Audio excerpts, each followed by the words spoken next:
narraadhaan bayne Maariyaam anakoo kan darbeen dhiigaa warri boo'icha koo waan baay'ee naaf gootee argeera oolmaa kee dhaga'uuf dubbachuun nan fedhaa eekee narraadhaan bayne Maariyaam anakoo kan darbeen dhiigaa warri boo'icha koo waan baay'ee naaf gootee argeera oolmaa kee dhaga'uuf dubbachuun nan fedhaa eekee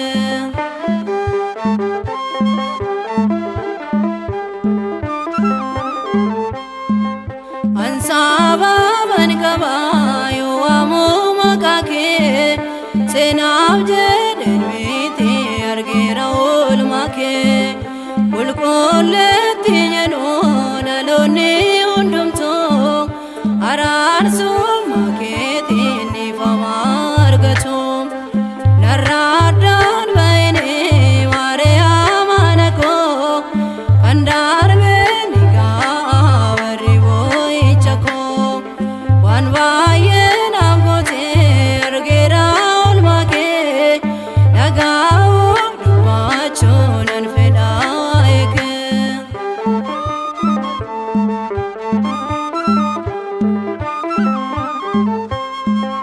dubartoota keessaat kan filamtedha firiin garaa keetiis kan eebbifamedha misirroo miidhagduu kan fulfina koo ilmaa kee wajjin ol seenii mana koo narraadhaan bayne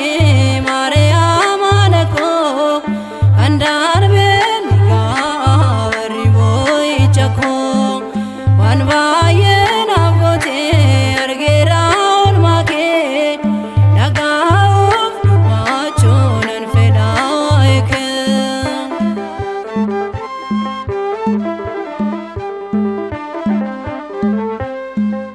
Maariyaamin naaf taatee qorichaa dhibee koo narraa hiikameera kafana waalcha koo biyya Yerusaalem magaalaa Daawit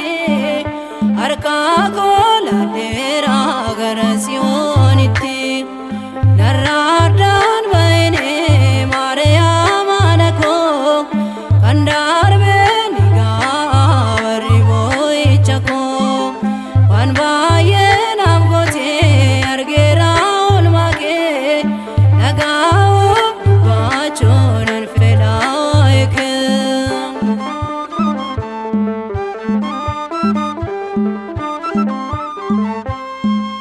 galaan qopheeffannee adeemuuf karaa koo yeeyyoota gidduu